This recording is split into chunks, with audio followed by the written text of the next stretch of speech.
Chapter 18 के start में यून बोलता है आई एम सॉरी, मेरी गलती थी, मैं आपसे बेटर करूँगा। गाउन ये कहना कि मैंने ये सब तुम्हारे लिए किया मुझे खुद एक एक्सक्यूज़ लग रहा है, उसके लिए भी मुझे माफ़ कर दो। गाउन बोलती है इसे मुझे दो, मैं इसे संभाल लूँगी। यून बोलता है क्या, तुम इसका क्या करोगे, तुम उसे कैसे हैंडल करोगे। गाउन बोलती है फिर भी तुम्हें लगता है मैं खुद कुछ नहीं कर सकती, और वहाँ से चली जाती है। यून सोचता है फिर से पता नहीं क्यों हाई स्कूल में आने के बाद से सब कुछ बिगड़ गया है। क्यों, जितनी ज़्यादा मैं कोशिश करता हूँ उतना ही लगता है कि हम दोनों एक दूसरे से दूर होते जा रहे हैं। दोइंग सोचती है ये मेरा पहली बार है कि उनको इतना डेस्परेट देखना। बट गाउन की आंखें कोल्ड है, मुझे नहीं लगता मुझे यहाँ और देर रुकना चाहिए। मुझे इतना मिसरेबल फील क्यों हो रहा है अभी। फिर देखते हैं। गाउन बोलती है चलो चलते हैं गियोन, जिसे सुनकर गियोन और दोयंग दोनों शॉक हो जाते हैं। गाउन बोलती है आज हमारा क्रैम स्कूल है तो मेरा घर दूसरी तरफ पड़ता है। दोयंग बोलती है ठीक है। गाउन बोलती है फिर कल मिलते हैं दोयंग, और वहाँ से चली जाती है। दोयंग उन्हें बाय करती है। ग्यून बोलता है गाउन क्या तुम पहले गुस्सा नहीं थी। गाउन बोलती है वेल अब मैं ये सोच रही हूँ तो मैं समझ गई हूँ तुमने ऐसा क्यों किया, क्योंकि तुम हर्ट थे। ग्यून उसका हाथ पकड़कर बोलता है नहीं गलती मेरी थी, मैं दोबारा ऐसा नहीं करूँगा। गाउन बोलती है मैंने चेक किया तेओ के फ़ोन में फ़ोटोज़ थे। ग्यून बोलता है हाँ।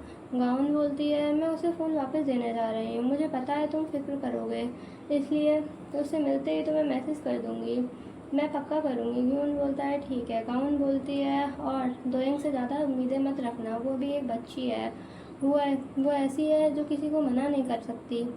दोयंग के साथ अच्छे से रहना। ग्यून बोलता है ठीक है समझ गया। गाउन जाते हुए बोलती है थैंक्स, मुझे बस इतना ही चाहिए था। तो अब हम दोनों के बीच सब ठीक है ना, आजकल हम बहुत ज़्यादा झगड़ने लगे हैं। ग्यून बोलता है बस इतना ही, और सोचता है वेट वो चाहती क्यों है मैं दोयंग के साथ अच्छे से रहूं। सच कहूँ मुझे खुद भी इसका मतलब ठीक से समझ नहीं आया, लेकिन अगर गाउन यही चाहती है तो। और बोलता है मैं दोयंग के साथ बनाकर रखने की पूरी कोशिश करूँगा। सीन शिफ्ट होता है। दोयंग जा रही होती है तभी अपने सामने देखती है ग्यून और गाउन को, जो कि काफ़ी खुश लग रहे होते हैं।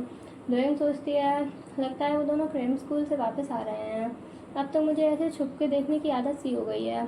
और ग्यून को खुश देखती है और सोचती है आखिर में उन दोनों के पास वो दोनों खुद हैं। फिर से वही एहसास, चाहे मैं इतनी कोशिश ना भी करती फिर भी दोनों के बीच सब अपने आप ठीक हो जाता।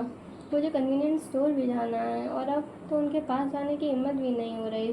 तभी ग्यून बोलता है अच्छा दोयंग तुम यहाँ क्या कर रही हो, क्या मुझे फिर से पीछे से छुप छुप कर देख रही थी। दोयंग उसे देखकर बोलती है ओह सॉरी डिस्टर्ब करने के लिए, और जाते हुए बोलती है हैव फन। तभी ग्यून उसे पीछे से पकड़ लेता है और बोलता है जाने से पहले गाउन को हाय बोल दो, मैं दोयंग से टकरा गया था। गाउन बोलती है दोयंग तुम यहाँ क्या कर रही हो। दोयंग बोलती है मैं बस कन्वीनियंस स्टोर आई थी। गाउन बोलती है यहाँ बैठ जाओ, जाने से पहले थोड़ा हैंग आउट करते हैं। दोयंग बोलती है मैं तो बस कन्वीनियंस स्टोर जाने वाली थी, फिर वहाँ से वापस। गाउन बोलती है चलो थोड़ी देर साथ रहते हैं, हाँ और जो मूवी हमने पहले देखी थी उसकी स्टोरी भी तुम्हें सुनाऊंगी। दोयंग बोलती है कोई बात नहीं। गाउन उसका हाथ पकड़ के बोलती है बस 10 मिनट ठीक है। दोयंग बोलती है मैंने कहा मैं ठीक हूँ, और फिर रियलाइज़ करती है उसने क्या बोला और कहती है आई एम सॉरी, मैं घर पे मॉम डैड को बिना बताया आई हूँ, इसलिए मुझे जल्दी वापस जाना होगा। गाउन उसका हाथ छोड़कर बोलती है अच्छा ठीक है, फिर तुम्हें जल्दी जाना चाहिए, मुझे पता नहीं था। दोयंग बोलती है स्कूल में मिलते हैं, और वहाँ से भाग जाती है। गाउन बोलती है रुको, मुझे लगा तुम कन्वीनियंस स्टोर जाने वाली थी, बट वो ऐसे ही चली गई। दोयंग भागते हुए सोचती है मुझे आखिर क्या हो गया है, सच में मेरे साथ क्या हो रहा है। शुरू से ही उन दोनों की ज़िंदगी में ज़बरदस्ती घुसने वाली मैं ही थी, इतने वक्त से उन दोनों के बीच रुकावट भी मैं ही बन रही थी। फिर भी मुझे ऐसा क्यों लग रहा है जैसे मैं ही अकेली छूट गई हूँ। यून के लिए ये फीलिंग बस एक मामूली सी बात है, उसके लिए ये सिर्फ एक ऊपर ऊपर का गहराई से खाली एहसास है। और दोयंग रोने लगती है और सोचती है अपने ही दिल पर काबू ना कर पाना, इस बात से मुझे आज से पहले कभी इतनी नफरत नहीं हुई थी। लगता है कल से फिर से मुझे अकेले ही रहना पड़ेगा, ऐसा बिहेव करके वहाँ से भाग जाना। अब वो लोग मुझे और बर्दाश्त नहीं करेंगे। और देखती है उसके पास घिउन का कॉल आ रहा होता है। ये चैप्टर यहीं पर ख़त्म होता है। मुझे पता है ये चैप्टर थोड़ा सा छोटा है, बट ये इतना ही छोटा रिलीज़ हुआ है। चलो मिलते हैं नेक्स्ट चैप्टर में, तब तक के लिए bye bye, thanks for watching.